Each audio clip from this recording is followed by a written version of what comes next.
Providence, Rhode Island, October 15, 2015. Thomas Brennan stood in the New England Medical Heritage Foundation Gala and felt something he hadn't felt in 18 years. Recognition. Not the good kind. The kind that makes your blood run cold. The kind that makes you question your sanity even as every cell in your body screams that you're right. The kind that tells you the girl you've been searching for since 1997 is lying right in front of you, preserved, displayed, on exhibit for charity donors paying $500 a plate. But we need to go back. We need to understand how Thomas got here, how a detective's 18-year search ends at a medical fundraiser, how a missing person case becomes a fight against people who thought they could hide the truth forever. This is that story. Before we continue, I just want to say thank you for taking the time to hear this story. Please note that the characters and events in this narrative have been dramatized and fictionalized for storytelling purposes. It's late here in the studio. I wonder if it's dark where you are watching this too. Now, let me tell you how the nightmare unfolded. Thomas Brennan stood in front of his bathroom mirror, struggling with his tie. 54 years old, retired from Boston Police Department exactly 2 weeks ago after 28 years of service. But retirement meant nothing when one case still haunted him every single day. Megan Holloway, 19 years old, disappeared September 15th, 1997. 18 years ago, Thomas was 36 then, mid-career detective, good clearance rate. He'd promised Megan's father Richard that he'd find his daughter. He never did. No witnesses, no leads, no answers. Just a girl who vanished walking back to her dorm from a campus job fair. The case went cold after 6 months, officially closed, but Thomas kept the file. Kept Megan's photo in his desk drawer for nearly 2 decades, kept her medical records memorized, kept searching even when everyone else stopped. Especially the distinctive detail that made Megan unforgettable. A port wine-stained birthmark on her left temple, shaped like a crescent moon. Reddish-purple vascular malformation, present from birth. Thomas had stared at photos of that birthmark for 18 years, and tonight he was being dragged to a charity gala instead of working the case. "Thomas, are you ready?" His wife Catherine called from downstairs. "We're going to be late." Thomas gave up on the tie, left it slightly crooked, grabbed his jacket. Catherine waited by the door. 52 years old. Hospital administrator at Rhode Island Hospital. She'd been worried about Thomas since he retired. Kept saying he needed to get out more and stop obsessing over old cases. They'd been married for 28 years, had raised a son together, built a life. But there had always been a shadow over their marriage, a presence neither of them talked about directly. Megan Holloway. Catherine had watched her husband carry that case for almost 2 decades. Had seen him pull out the file late at night when he couldn't sleep, had heard him make phone calls on Megan's birthday, checking in with Richard Holloway, apologizing for having no news. She'd never complained, never asked him to let it go. She understood that some cases become part of you, that some promises can't be broken, but she worried about what retirement would do to him. Without the structure of work, without new cases to distract him, would he sink completely into the one case he could never solve? Tonight's solution was dragging him to a $500 per plate medical charity gala. "I still don't understand why I need to be there," Thomas said. "Because you've been retired for 2 weeks and you've barely left the house. You sit in your office staring at cold case files. It's not healthy." "I'm fine." "You're not fine. You have no hobbies outside of work, no friends outside the department. You need to do something besides relive old cases." Thomas wanted to argue, but Catherine had that look in her eyes, the one that said she wasn't backing down. He could never win arguments when she got that look. "One night," he agreed, "but I'm leaving by 9. Deal." Providence Convention Center, Grand Ballroom, 7 p.m. The ballroom was enormous. Crystal chandeliers hanging from vaulted ceilings, round tables draped in white linen. Hundreds of people in expensive clothes making small talk over champagne. Everyone here for one reason. Honoring Dr. Eleanor Ashworth.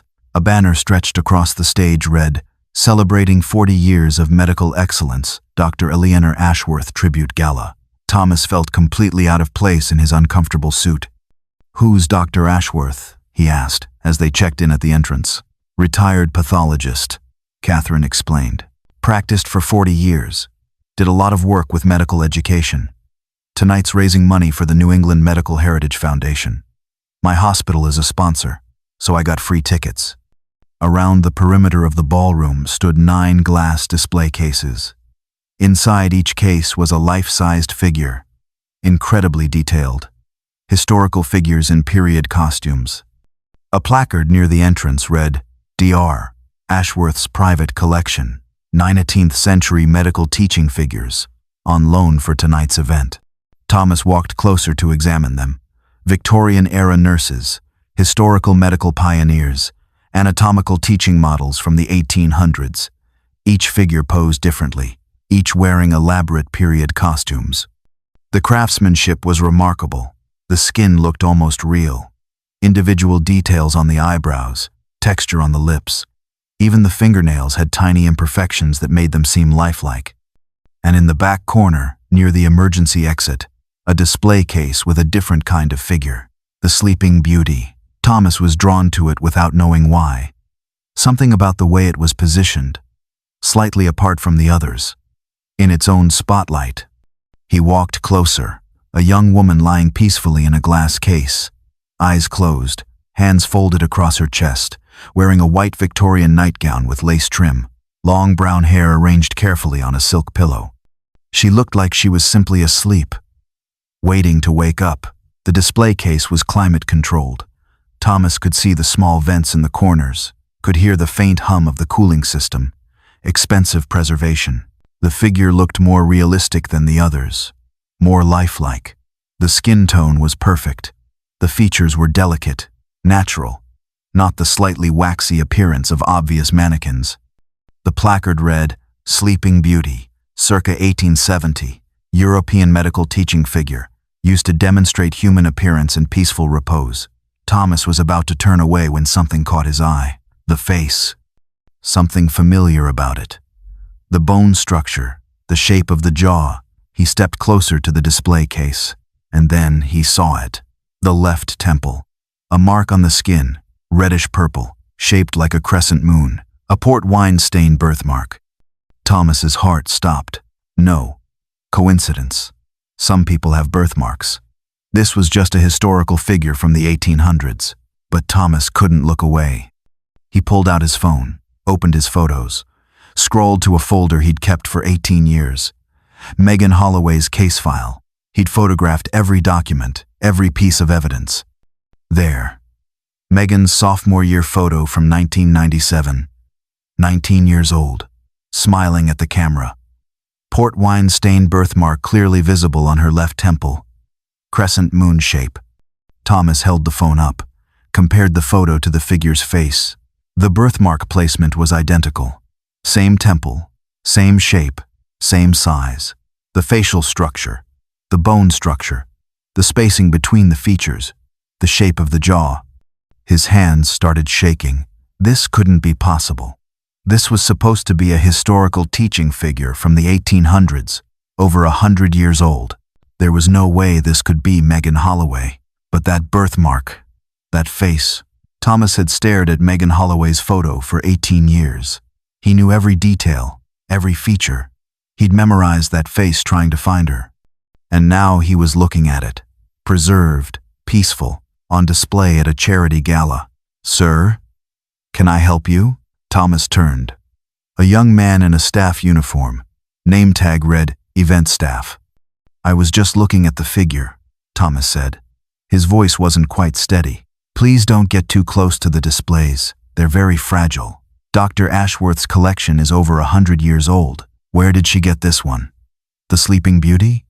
The staff member shrugged. "I just work events, sir. You'd have to ask Dr. Ashworth. She's being honored tonight, up near the stage." Thomas looked toward the front of the ballroom. An older woman stood there accepting congratulations. 72 years old according to the program. White hair styled elegantly, distinguished looking. People lined up to shake her hand. "Thomas?" Catherine appeared beside him. "What are you doing?" "Dinner's starting. We need to find our table." Thomas couldn't take his eyes off the Sleeping Beauty figure. Catherine, look at this figure's face. The left temple. What about it? The birthmark, port wine stain, crescent moon shape, same as Megan Holloway. Catherine looked at the figure. Then at her husband. Thomas. Lots of people have birthmarks. Not in that exact shape, not in that exact position, not with that exact facial structure. Thomas pulled up Megan's photo on his phone, showed Catherine. Look, the placement is identical. The bone structure matches. Catherine studied both images. Her expression shifted from skepticism to uncertainty. It's similar, she admitted slowly. But Thomas, this is supposed to be an antique medical teaching figure.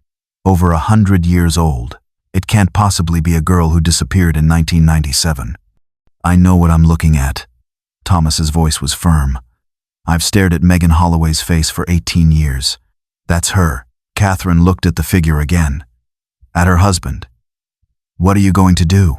I'm going to ask Dr. Ashworth where she got it. Thomas, you can't just accuse a respected doctor of having a missing person in her collection at her own charity gala, in front of hundreds of people. I'm not accusing, I'm asking. Thomas started walking toward the front of the ballroom. Catherine grabbed his arm. Thomas, please, think about this. If you're wrong, you'll embarrass yourself. Embarrass me. This is my hospital's partner event. I'm not wrong. Thomas pulled free, walked through the crowd. People were sitting down for dinner. The program was starting. Dr. Eleanor Ashworth stood at the microphone, beginning her speech. Thank you all for coming tonight, Ashworth said. Her voice was warm, cultured. 40 years ago, I began my career in pathology. I wanted to understand the human body, to contribute to medical knowledge, to help train the next generation of physicians. Applause. Ashworth smiled graciously, continued talking about her decades of service, her contributions to medical education, her passion for preserving medical history. Thomas reached the edge of the stage area, waited for Ashworth to finish. The speech went on. Stories about grateful colleagues, statistics about students trained, plans for the foundation's future. Finally, Ashworth concluded. And tonight, I'm honored to share my personal collection with you. These historical figures represent the evolution of medical education. Before modern technology, physicians learned from models like these. I've collected them for decades. They remind me why I chose this profession. To understand, to teach, to preserve knowledge for future generations. More applause. Ashworth stepped away from the microphone. People rushed forward to congratulate her. Thomas pushed through the crowd. Dr. Ashworth, he called out. Ashworth turned, smiled politely. Yes? I need to ask you about your collection. Specifically the Sleeping Beauty figure. Isn't she remarkable? One of my favorites. The craftsmanship is extraordinary. Where did you get it? Ashworth's smile faltered slightly. I purchased her years ago, an estate sale in Connecticut, part of a European medical school's old teaching collection. Which medical school? I don't recall exactly. It was decades ago. Do you have documentation? Records of purchase? Provenance papers? Ashworth's expression cooled. Why are you asking? I'm a retired detective. That figure resembles someone from an old missing person case. I need to know its history. The crowd around them had gone quiet. People were listening now, watching. Sir, these are historical artifacts, Ashworth said carefully. Her voice was measured. Over 100 years old. They can't possibly have anything to do with modern missing person cases. The figure has a port wine stain birthmark on her left temple, crescent moon shape. Same distinctive pattern as a girl who went missing 18 years ago. Birthmarks are not uncommon. Many people have them. In that exact configuration, with that facial structure, the probability is extremely low. Ashworth's face hardened. I don't appreciate these implications, especially not at an event honoring my life's work. I'm not implying anything.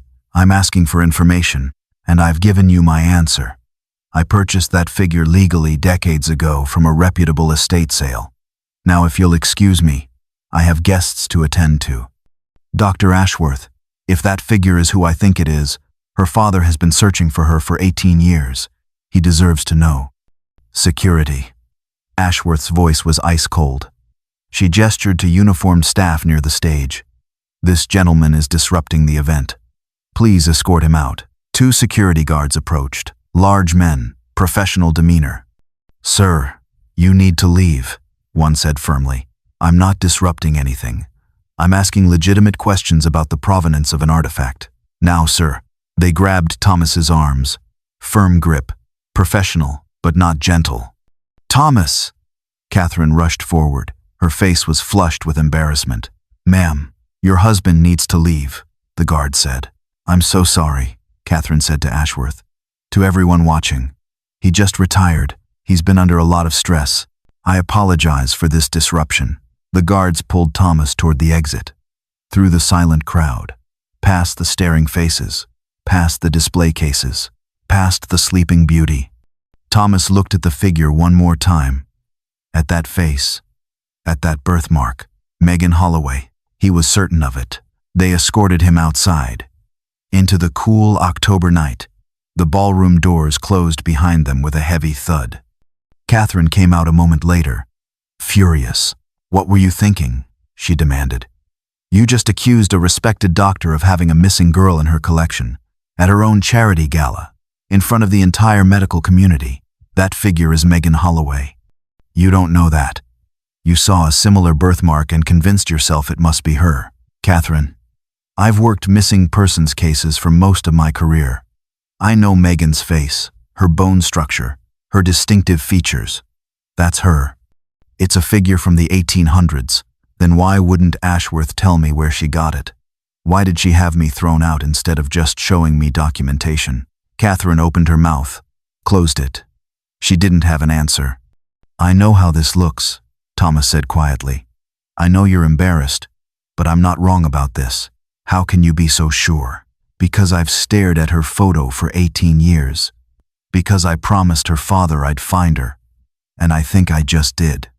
Catherine looked back at the convention center. At the lit windows of the ballroom. What are you going to do? Prove it. Thomas didn't sleep that night. He sat at his kitchen table with Megan's case file spread out. Every document, every photo, every piece of evidence he'd collected over 18 years. Missing person report from September 15, 1997. Megan Holloway, 19 years old, white female, 5 feet 5 inches, disappeared walking back to her dorm from a campus job fair at University of Rhode Island. Physical description, brown hair, green eyes, slim build, distinctive feature, port wine stain birthmark on left temple, crescent moon shape, congenital vascular malformation, present from birth. Thomas had managed to photograph the sleeping beauty figure on his phone before security grabbed him. He'd been subtle about it, quick snapshot, while pretending to check messages. He zoomed in on the face.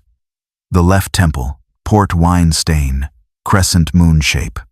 Exactly like Megan. The facial structure matched too. The cheekbones, the jawline, the nose, the spacing between features. But how could he prove it? He needed more than visual similarity. He needed something concrete. At 6 in the morning, his phone rang. Ryan. His son. Dad, Mom called me. What happened last night? Thomas sighed. I found something. At the gala. One of the display figures looks exactly like Megan Holloway. The missing girl from your old case? The birthmark matches, the facial structure matches, everything matches. Silence on the line. Then Ryan said, Dad, you've been obsessing over that case for as long as I can remember. Are you sure you're not just seeing what you want to see? I'm sure. How sure? Ryan, I've looked at Megan Holloway's photo almost every day for 18 years. I know her face better than I know my own. That figure is her. More silence. Then, what do you need? You work in medical imaging. You have access to facial recognition software, age progression technology. Can you run an analysis? Dad, that software is for patient identification, hospital use only. Can you do it or not? Ryan was quiet for a long moment. Send me the photos. Megan's case file picture and whatever you got of the figure. I'll run it through the system. Thank you. Don't thank me yet. If this analysis comes back negative, you need to accept it. You need to let this go. And if it comes back positive, then we figure out what to do next. Thomas emailed everything. Megan's case photos. The figure photos. Every angle he'd managed to capture. Ryan called back 4 hours later. His voice was different, shaken. Dad, you need to come to the hospital. Now. Thomas drove to Massachusetts General in under 2 hours. Found Ryan in his office in the medical imaging department. Ryan's face was pale. He turned his computer monitor toward Thomas. I ran the analysis 3 times. Different parameters each time. Same result. On the screen were 2 images side by side. Megan's 1997 photo on the left, the Sleeping Beauty figure on the right. Below them, analysis results. Facial structure match. 94%. Distinctive feature match. Port wine stain birthmark. Exact correlation. Probability of random match. Less than 1 in 50,000. The birthmark sealed it, Ryan said quietly. Port wine stains are like fingerprints. The vascular patterns are unique to each person. The shape, the coloration, the exact positioning. Megan Holloway's birthmark and that figure's birthmark are identical.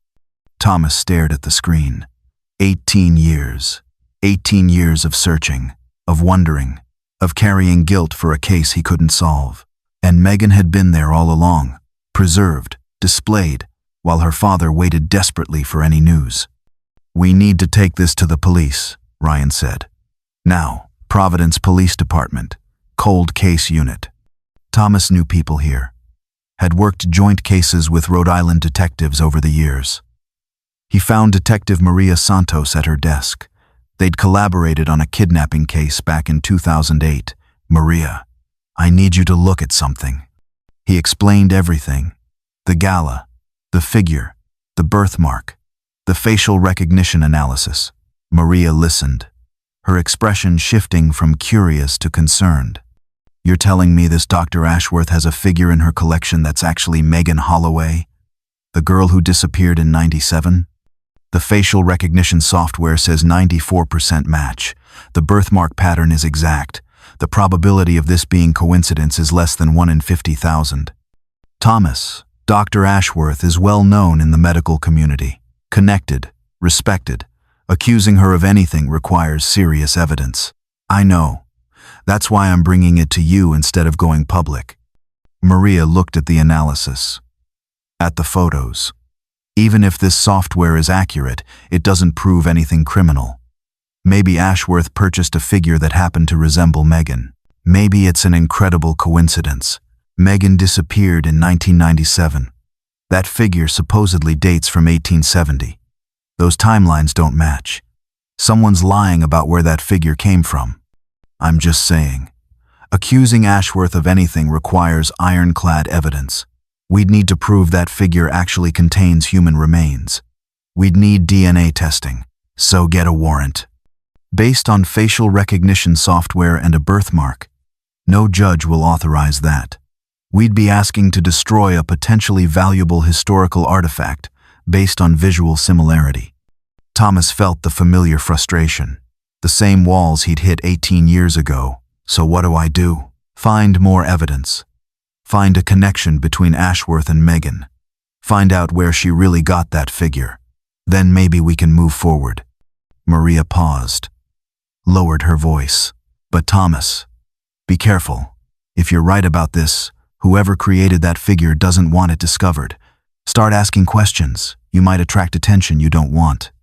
Thomas spent the next week researching Dr. Eleanor Ashworth, medical degree from Tufts University, 1970. Pathology residency at Boston Medical Center.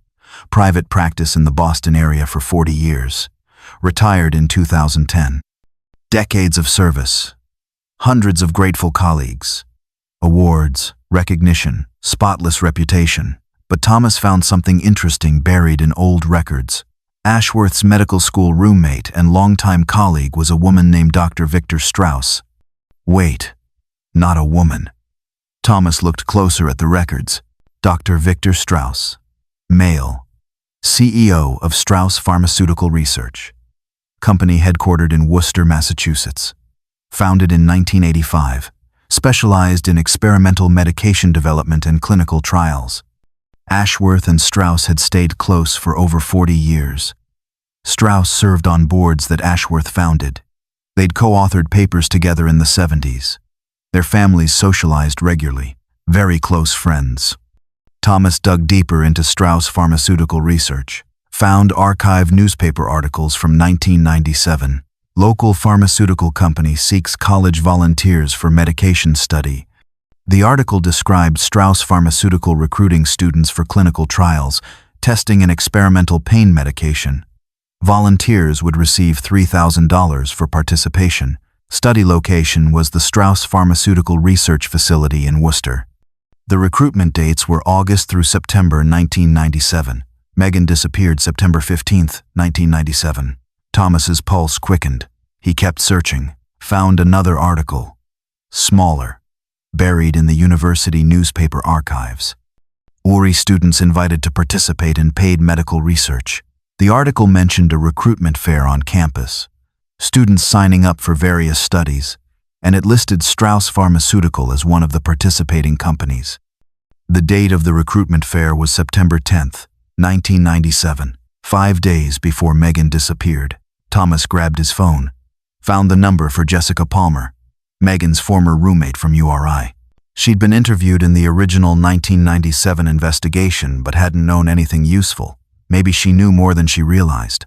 Miss Palmer, this is Thomas Brennan. I was the detective who worked your roommate Megan Holloway's case back in '97. I remember you. Her voice was cautious, older now. Did you find her? I'm trying to. I need to ask you something. Did Megan ever mention volunteering for a medical study? A clinical trial? Silence, then a sharp intake of breath. Oh my God, the pharmaceutical study. I completely forgot about that. Thomas's grip tightened on the phone. Tell me everything. There was a company recruiting on campus that fall, Strauss Pharmaceutical. They were offering $3,000 to student volunteers. Some kind of pain medication trial. Megan needed money desperately. Her financial aid had been cut. She was worried about affording next semester. When did she sign up? Early September. There was a job fair on campus. She went to the Strauss booth, filled out paperwork. They accepted her right away. Did she start the trial? She went to their facility for the first appointment. Initial screening, some tests. She was supposed to go back the following week to start the actual medication, but then she disappeared. Did she mention anyone from the company? Any names? No, just that the money would solve all her problems. $3,000 was huge for us back then. Did you tell the police this in '97? Nobody asked about drug trials. They asked about boyfriends, friends, classes, normal stuff. I didn't think the trial mattered. She disappeared before she even started taking any medication. Thomas thanked her, hung up. Megan went to Strauss Pharmaceutical's facility in early September 1997, had her initial screening, was scheduled to return. Disappeared September 15th before her second appointment. And now, she was a figure in Dr. Ashworth's collection. Ashworth and Strauss were best friends, had been for over 40 years. The connection was there. Thomas could feel it. Something happened at that facility. Something that killed Megan. And Ashworth helped Strauss cover it up. Thomas received a phone call that night. Unknown number. He almost didn't answer. Hello? Silence. Then a voice. Distorted. Electronic. Like someone speaking through a voice modifier. Stop investigating, Dr. Ashworth. Thomas sat up straight.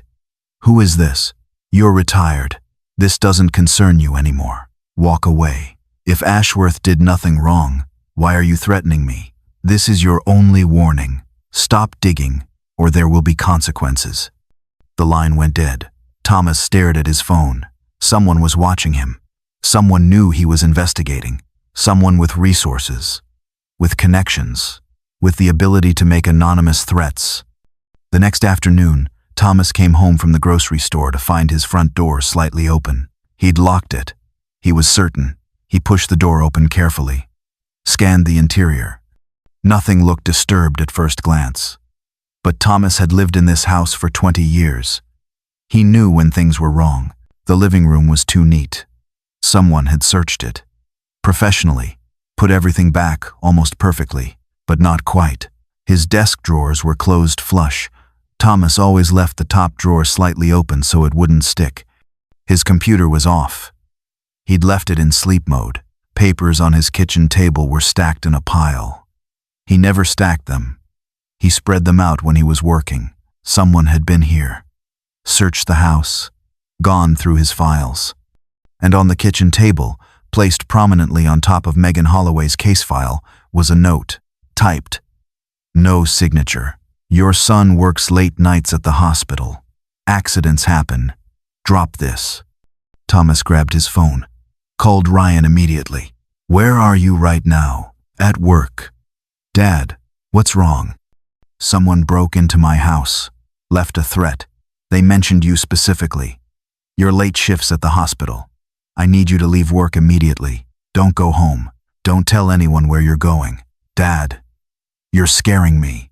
Good. You should be scared. These people are serious. Meet me at the Dunkin' Donuts on Route 6, the one near the highway. 30 minutes. Thomas hung up. Called Catherine next. Told her to stay at her sister's house in New Hampshire until he said it was safe. Then he gathered everything.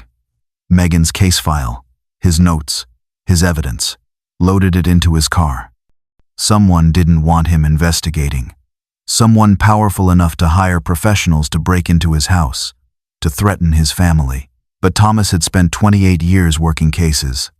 He knew that threats meant he was close to something important, close to the truth.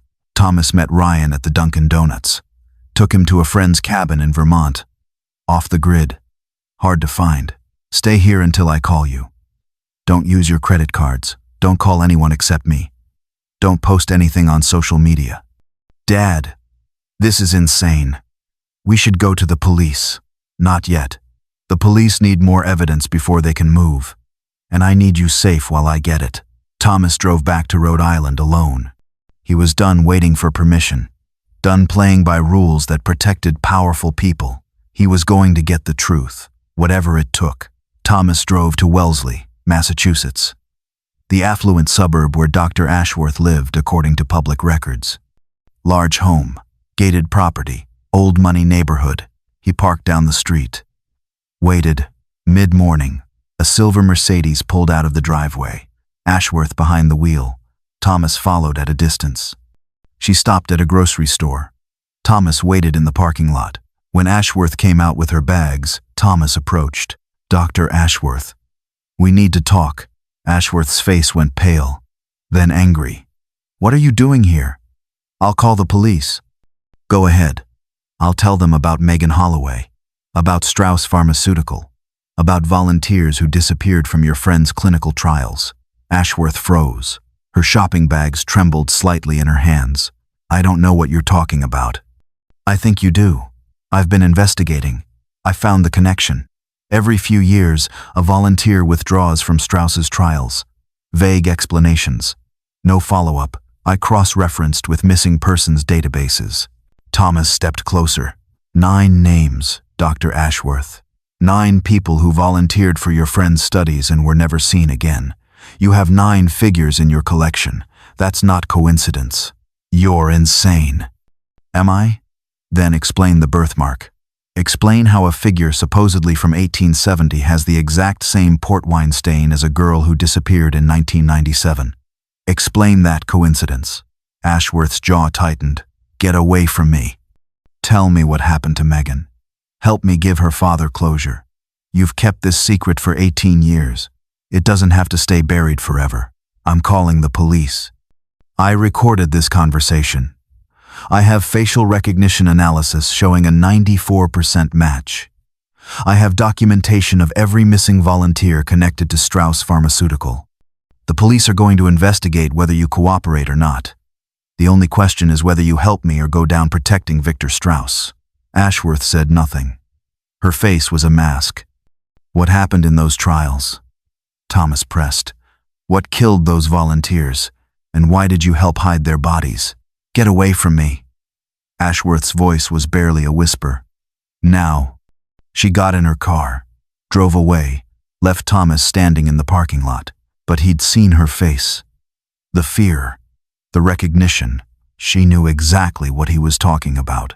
Thomas went straight to the police station, found Detective Maria Santos. "I need you to listen to something." He played the recording of his conversation with Ashworth. Every word, every pause, every moment of fear in her voice. "She didn't deny it," Thomas pointed out. "When I accused her of hiding bodies, she didn't deny it. She just told me to leave." "That's not an admission," Maria said carefully. "It's suspicious. Combined with everything else, the facial recognition match, the Strauss connection, Megan attending that recruitment fair right before she disappeared, the threatening phone call, the break-in at my house. Someone doesn't want this investigated." Maria was quiet for a long moment. Then she picked up her phone. "Let me talk to the captain." 2 hours later, Thomas sat in Captain Morrison's office. Morrison was a heavy-set man in his 50s, old-school cop, skeptical by nature. He reviewed everything, the evidence, the analysis, the recordings. "This is thin," Morrison said. "We're talking about accusing a respected medical professional and a pharmaceutical CEO of covering up deaths. That's serious. The evidence supports it," Thomas insisted. "The evidence is circumstantial. Facial recognition software, and coincidental timing, and the threatening phone call, and the break-in. Someone doesn't want this investigated." Morrison rubbed his face. "Even if you're right, we can't get a warrant to test that figure without something more concrete. We need direct evidence. So what do I do? Wait for them to threaten my son again?" Morrison was quiet. Then he leaned forward.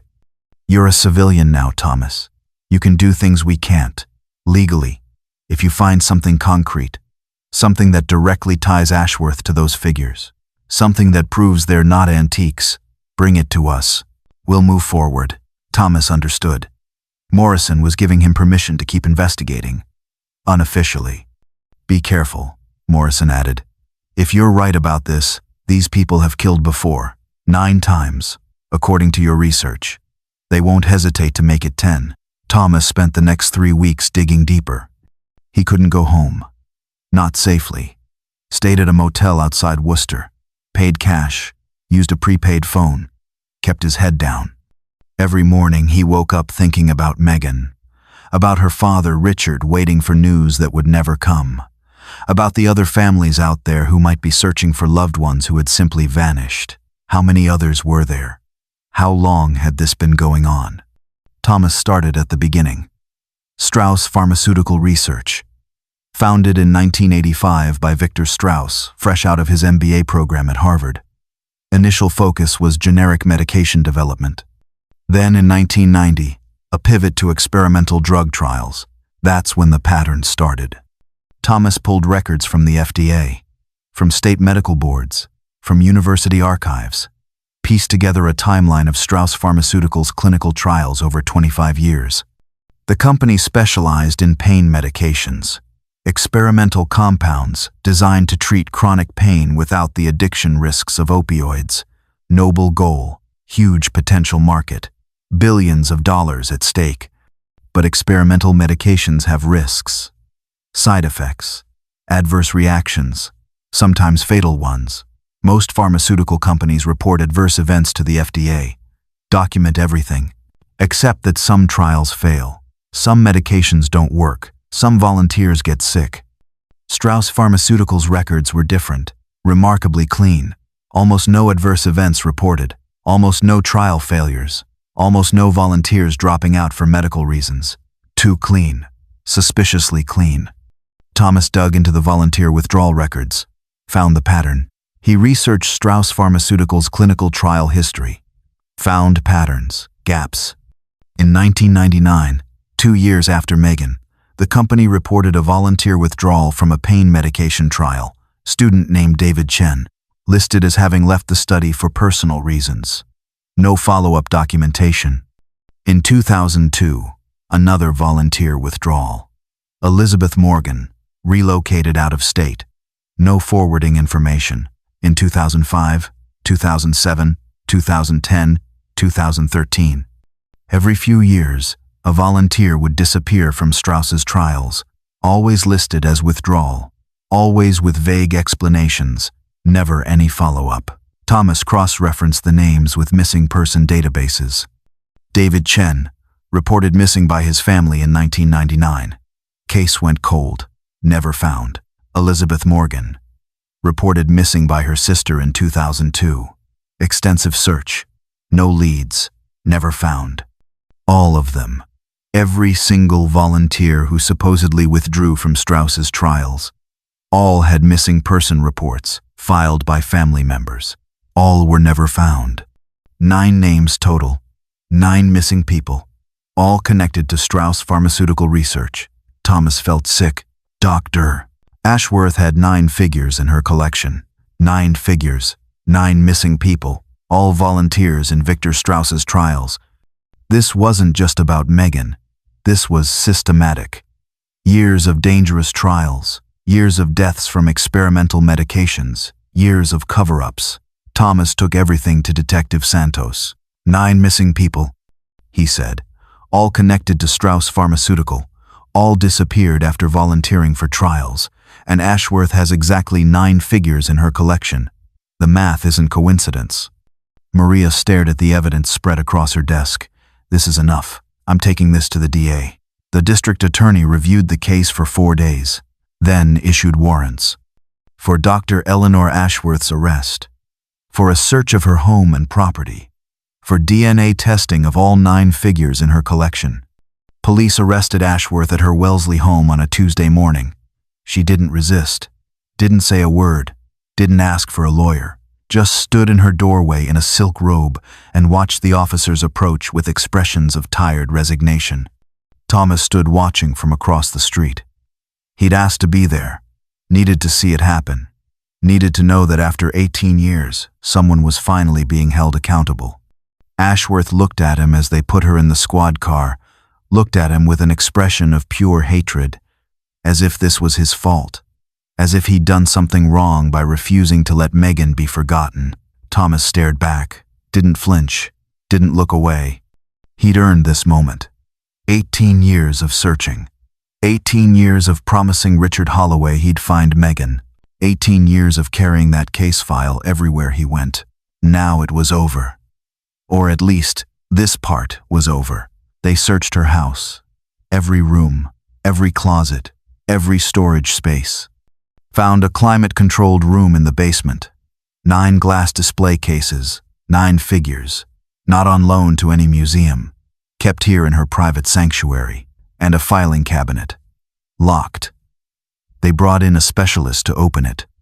Inside were 9 binders, 9 names, 9 detailed records, everything documented. Every death, every preservation, every cover-up, including detailed notes on Megan Holloway. Thomas read the entry with shaking hands. Subject: Megan Elizabeth Holloway, age 19. Date: September 15, 1997. Location: Strauss Pharmaceutical Research Facility, Worcester, Massachusetts. Cause: adverse cardiac event following administration of experimental compound SP112. Subject did not recover despite intervention. Remains retrieved by E. Ashworth. Preservation process initiated September 16, 1997. Completed September 23, 1997. Subject preserved and added to collection as Sleeping Beauty figure. The notes were clinical, detached, like Megan was a specimen, not a person. The same for all 9 victims. Police immediately sought arrest warrants for Victor Strauss, but Strauss was gone. Private jet to Zurich, Switzerland. Departed 8 hours before Ashworth's arrest. Someone had warned him. $25 million transferred to Swiss accounts. Properties sold. Company assets liquidated. Victor Strauss had fled the country, and Switzerland had no extradition treaty with the United States for these charges.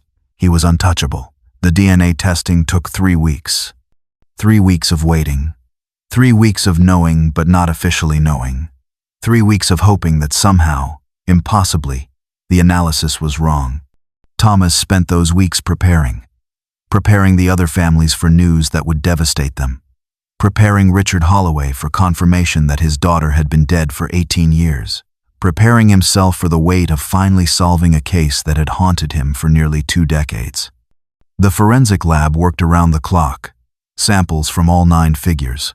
Comparison DNA collected from family members who had waited years, sometimes decades, for any news at all. Thomas was in Detective Santos's office when the results came in, watched her face as she read the report, saw the confirmation he already knew was coming. "All 9, she said quietly. "All 9 figures are the missing volunteers." Thomas nodded. He'd known, but hearing it officially still hit like a punch to the gut. Megan Holloway. DNA matched to Richard Holloway, 99.97% father and daughter. The words hung in the air. Final. Undeniable. The end of 18 years of searching. Results confirmed what Thomas already knew. All 9 figures were the missing volunteers. All killed in Strauss's experimental trials. All preserved by Ashworth to hide the evidence, including Megan Holloway. DNA matched to Richard Holloway, 99.97%, father and daughter. Thomas drove to Warwick, to the small house where Richard Holloway had lived for 30 years, waiting, hoping, never giving up. The house was modest, 2 bedrooms, small yard, working-class neighborhood where people looked out for each other. Richard had lived here since 1982, raised Megan here after Ellen died. Thomas remembered interviewing Richard 18 years ago. The day after Megan disappeared, Richard had been frantic, desperate, certain something terrible had happened. His daughter would never just leave without telling him. Thomas had believed him, had seen the truth in Richard's eyes, had promised to find Megan. For 18 years, Richard had held on to that promise, had called Thomas every year on Megan's birthday, just to check in, just to ask if there was any news. And for 18 years, Thomas had given him the same answer. "Nothing yet, but I'm still looking." Now he finally had news. The worst possible news. But at least it was an answer. Richard answered the door. 67 years old now. Gray hair, tired eyes that still held a spark of desperate hope. "Detective Brennan." "Is there news? Can I come in, Mr. Holloway?" They sat in Richard's living room, surrounded by 18 years of searching, photos of Megan on every wall, framed, cherished, never forgotten, missing person flyers in neat stacks on a side table, newspaper clippings about the case in a scrapbook, a shrine to a daughter who never came home. The room smelled like coffee and old books. Richard's reading glasses sat on the arm of his chair, a half-finished crossword puzzle on the coffee table, the ordinary artifacts of a life lived waiting. "We found her, Richard. Megan. We found her." Richard's face crumpled. "Is she alive?"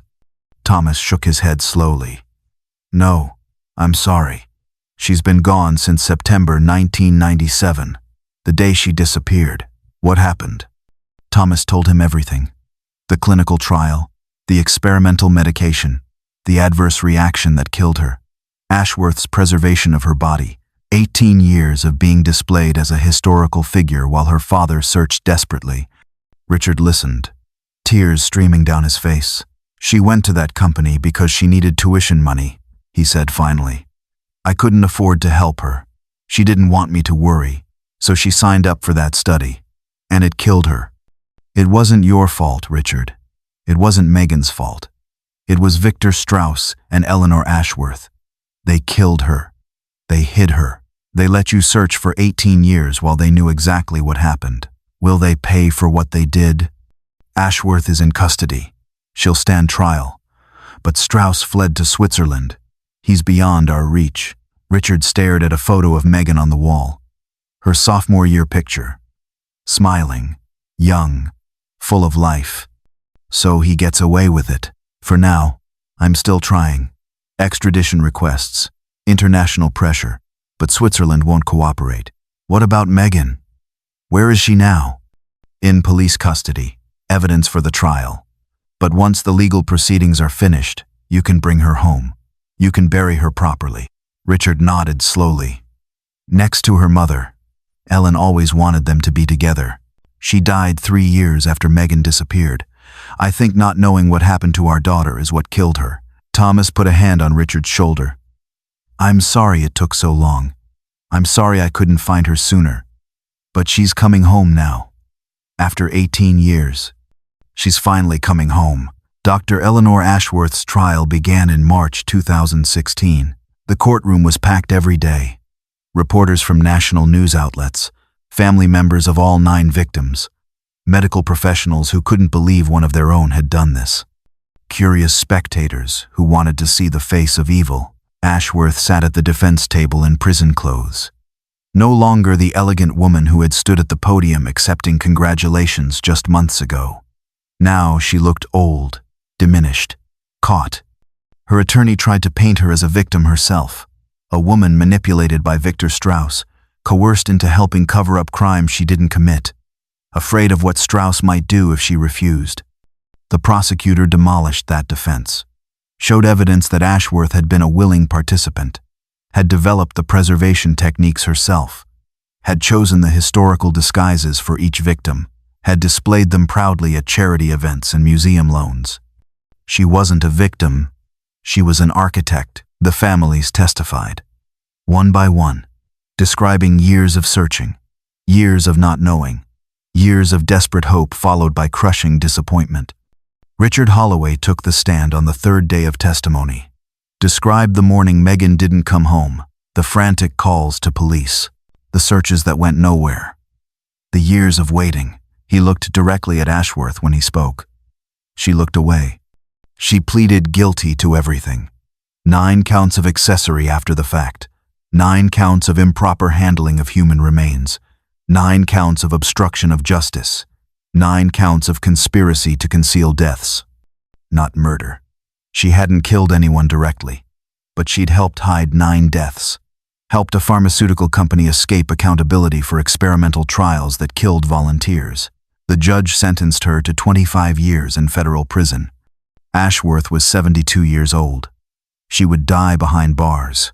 Thomas attended every day of the trial, sat with Richard Holloway and the other 8 families, watched Ashworth shuffle into court in prison clothes, watched her face show nothing as victim after victim was named, watched justice, partial justice, but justice. When the judge read the sentence, Richard reached for Thomas's hand, squeezed. "Thank you," he whispered, "for keeping your promise." Outside the courthouse, reporters crowded around. "Detective Brennan, you solved an 18-year-old cold case.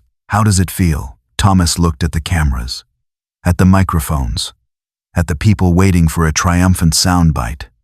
Victor Strauss killed 9 people in illegal drug trials. He's living free in Zurich right now, living on $25 million he stole. That's not justice. That's failure. But you found Megan Holloway. You gave her family closure. 18 years too late. While her father searched desperately. While her mother died without knowing what happened. While Strauss profited from experiments that killed innocent people, the system failed these families. Don't pretend otherwise. Thomas walked away. Didn't answer any more questions. Megan Holloway's funeral was held in May 2016. 18 years after she disappeared, Richard Holloway finally got to bury his daughter. The morning of the funeral was overcast. Gray clouds hung low over Warwick. A light mist fell, the kind of weather that felt appropriate for saying goodbye. Thomas arrived early, stood outside St. Michael's Catholic Church watching people arrive. Megan's friends from URI, now in their late 30s. Teachers who remembered her as a bright student, neighbors who had watched her grow up, strangers who had followed the case in the news, and the other 8 families, parents and siblings of the other victims, united by tragedy, bound together by what had been done to their loved ones. The service was at St. Michael's Catholic Church in Warwick, the same church where Richard and Ellen had been married, where Megan had been baptized, where the family had prayed together every Sunday before Ellen got sick. Father Michael O'Brien had known the Holloway family for decades, had officiated at Ellen's funeral 3 years after Megan disappeared, had comforted Richard through the darkest times, had never stopped praying for Megan's return. Now he stood at the altar, ready to finally lay her to rest. The casket was closed. The funeral home had done their best, made her look peaceful. That was all anyone needed to know. Richard stood at the pulpit. Read a letter he'd written. Dear Megan, I'm sorry it took so long to find you. I'm sorry I couldn't protect you from what those people did. I'm sorry your mother isn't here to say goodbye. But you're home now, sweetheart. Finally home. And I promise you, your story will be told. Your name will be remembered. The world will know what happened to you. Rest now, my girl. Rest. He couldn't finish. Broke down, crying. Thomas walked to the pulpit, helped Richard back to his seat, stood in front of the congregation. I met Richard Holloway 18 years ago, Thomas said. The day after his daughter disappeared, he asked me to find her. I promised I would. It took 18 years, but I kept that promise. He looked at the casket, at the flowers surrounding it, at the photos of Megan displayed throughout the church. Megan volunteered for a medical study because she needed tuition money. She wanted to stay in school, wanted to build a future. Instead, she was killed by an experimental medication that was never properly tested, and the people responsible tried to hide her forever, turn her into an object, erase her humanity. Thomas paused, gathered himself. But Megan wasn't an object. She was a daughter, a student, a young woman with dreams and plans and a future that was stolen. Her story matters. Her life matters. And we will not let the people who did this to her be forgotten. The burial was at St. Francis Cemetery. Megan was laid to rest next to her mother Ellen, together again after 18 years. The headstone read, Megan, Elizabeth Holloway. March 3, 1978. September 15, 1997. Beloved daughter, lost for 18 years. Found by a detective who never gave up. Together again with Mom. Rest now, sweetheart. Thomas stood at the grave after everyone left. Richard beside him. What happens now? Richard asked. Ashworth is in prison. The other 8 families are burying their loved ones. Strauss is still in Zurich. I've tried everything. Extradition requests, international warrants, diplomatic channels. Nothing works. He's protected. So he wins. In this life, yes, he wins. Richard was quiet for a long time. Then he said, But Megan is home. I can visit her. Talk to her. Bring flowers. That's something. After 18 years of not knowing, having somewhere to go, that's something. It should be more. It should be. But sometimes we don't get what should be. We get what is. And what is that my daughter is finally at rest, next to her mother, where she belongs. They stood at the grave together. Thomas placed flowers, white lilies, Richard's choice. I'll come back next month, Thomas said. So will I, every Sunday, like I always did at church. But now, instead of praying for her to come home, I'll just be telling her I love her. Present day, October 2020, 5 years after Megan's funeral. Thomas Brennan is 59 years old now. Hair gone gray at the temples, moves a little slower than he used to, but his eyes are still sharp, his mind still focused. He still lives in the house in Providence with Catherine. They've found a new rhythm in retirement, morning walks, evening dinners, grandchildren to spoil when Ryan brings them to visit. But some things haven't changed. Thomas still keeps Megan Holloway's case file in his office, marked closed, solved, sitting on the shelf next to other cases from his career. The ones he won, the ones that kept him going through the dark years. But Megan's file is different. It's not just a closed case. It's a reminder of what he promised, of what he accomplished, of what he couldn't accomplish. Because the case is closed, solved, but the file remains, because Victor Strauss is still free. Thomas visits Megan's grave on the 15th of every month, the anniversary of when he discovered her at the Gala. Rain or shine, summer or winter, without fail. He brings white lilies. Richard told him they were Megan's favorite. Ellen used to grow them in the backyard. Megan would pick them for her mother's birthday every year. Now Thomas brings them for her. He stands at the grave and talks, updates her on the world she missed, tells her about the legislation passed in her name. about the lives that might be saved because of what happened to her. He knows she can't hear him, knows it's just stone and earth and memory. But it matters anyway. The remembering matters, updates her on the world she missed. Richard Holloway is 72 now, retired from his long-time job at the post office, spends his days gardening, reading, visiting his grandchildren, visits every Sunday without fail, brings flowers for both Megan and Ellen, talks to his girls about his grandchildren, his other daughter's kids, the family Megan never got to have. Dr. Eleanor Ashworth died in prison in February 2019. Stroke, age 75, served 3 years of her 25-year sentence. Her obituary mentioned her 40 years of contributions to medical education, didn't mention the 9 people she helped murder. Victor Strauss still lives in Zurich. Last known address is a luxury apartment overlooking Lake Zurich, net worth approximately $30 million. He travels, dines at expensive restaurants, attends cultural events, posts photos on social media of his perfect expatriate life. Thomas has tried everything to bring him back. Hired international lawyers, contacted Interpol repeatedly, filed extradition requests through every available channel. Swiss authorities refuse to cooperate. Strauss has connections, has paid the right people, has built a wall of legal protection. He's untouchable. Thomas knows Strauss will probably never face justice. The 8 other families buried their loved ones, got closure, but no justice.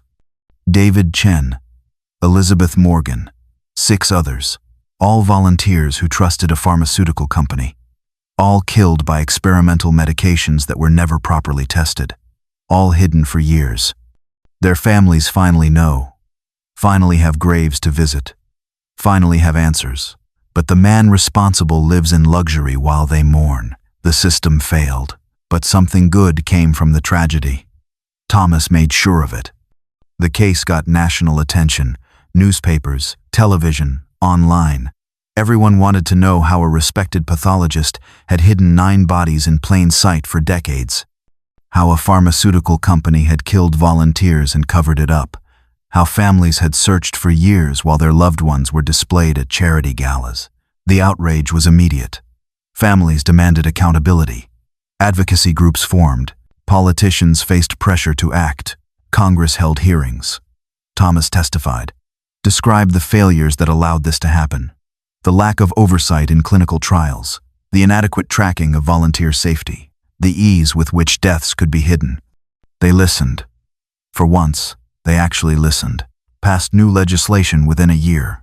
The Megan Holloway Clinical Trial Protection Act. Stricter oversight of pharmaceutical testing. Independent monitoring of volunteer safety. Mandatory reporting of adverse events. Real-time tracking of trial participants. Criminal penalties for companies that falsify safety data. It won't bring Megan back. Won't bring back the other 8. But maybe it'll save someone else. Maybe their deaths meant something. Today is October 15th, 2020. 5 years since Thomas discovered Megan at the Gala. He stands at her grave, places white lilies next to the flowers Richard left on Sunday. "Hey, Megan," he says quietly. 5 years. Hard to believe it's been that long. The grave doesn't answer. Never does. "Your father's doing well, retired last year. Spends time with your niece and nephew. They look like you," he says. Same smile. Thomas pauses, looks at the dates on the headstone. 19 years old. Gone so young. Strauss is still in Zurich. I tried again last month. Another extradition request. Got denied. Again. I've accepted that he's probably never coming back. The Swiss won't touch him. He bought his protection fair and square. The October wind rustles through the cemetery trees. Same wind that blew 5 years ago when Thomas first saw her face in that glass case. But I want you to know something. Your case changed things. After your story went public, people demanded answers. Congress passed laws. Clinical trials have real oversight now. Independent monitors. Mandatory reporting. Volunteer protections that didn't exist before. It's called the Megan Holloway Act. Thomas's voice catches slightly. It won't bring you back. Won't bring back David or Elizabeth or any of the others. But maybe it'll save someone else. Someone's daughter, someone's son. Maybe your death meant something. He stands there in silence, remembering the 19-year-old girl in the case file. The one he'd searched for 18 years. The one who deserved so much more than what she got. I kept my promise to your father. Took me way too long. But I found you. I brought you home. I'm sorry I couldn't get Strauss. I'm sorry he gets to live free while you're here. That's not fair. That's not justice. Thomas touches the headstone, cold marble under his fingers. But I did what I could. And I'll keep trying. As long as I'm alive, I'll keep pushing for extradition. Keep demanding justice. Keep making sure people remember your name and what was done to you. He turns to leave. Stops. I'll see you next month. Same time. Same flowers. Thomas walks away through the cemetery. Past rows of graves. Past other families visiting their dead. Gets in his car. Drives home. In his office, Megan's case file sits on the shelf. Marked closed, solved. But next to it is a red folder. Thick with documents. Everything Thomas has on Victor Strauss. Every address. Every business connection. Every piece of information. Updated constantly. Because the case isn't really closed. Not while Strauss lives free. Thomas opens the red folder. Reads through documents he's read 100 times. Looking for something new. Some angle he hasn't tried. Some way to bring Strauss to justice. He's 59 years old. Retired for 5 years. But he hasn't stopped working this case. Won't stop until Victor Strauss faces justice.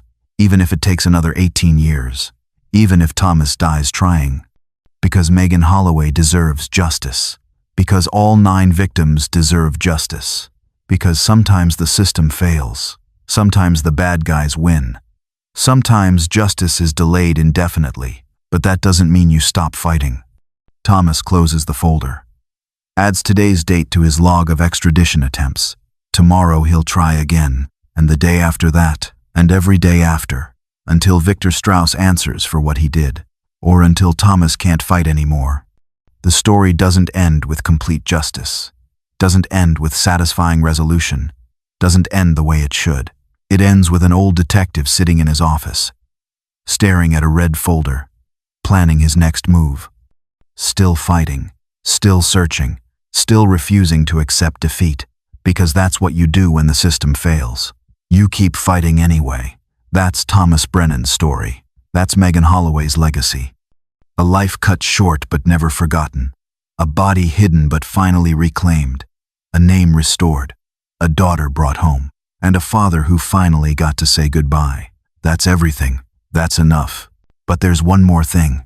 Every year on September 15th, the anniversary of Megan's death, Thomas and Richard meet at her grave. They bring flowers. They talk about the past. They remember the girl who should have had a whole life ahead of her. And every year, Richard says the same thing. You kept your promise. That's more than most people do. Thomas always shakes his head. I was too late, but you didn't stop. That's what matters. You didn't stop until you found her. They stand together in silence. 2 men connected by tragedy, by a promise made and kept, by a girl who deserved better than what she got. The sun sets over St. Francis Cemetery. Another day ends. Another year passes. But Megan Holloway is not forgotten. Her name is on legislation that protects clinical trial volunteers across the country. Her story is taught in medical ethics courses. Her case is studied by law enforcement training programs. She was 19 years old when she died. Just a college student trying to pay her tuition. Just a daughter who wanted to make her father proud. Victor Strauss took that from her. Took her future. Took her life. But he couldn't take her memory. Couldn't erase who she was. Couldn't make the world forget. Because Thomas Brennan wouldn't let him. Because Richard Holloway wouldn't let him. Because some people refuse to let evil win. Even when the system fails. Even when justice is denied. Even when the bad guys escape to live in luxury while their victims lie in graves. You keep fighting anyway. You keep remembering anyway. You keep telling the story anyway. Making sure the world remembers. That's the only victory that matters in the end. The only one that lasts. The truth. Preserved forever. Just like Megan. The end.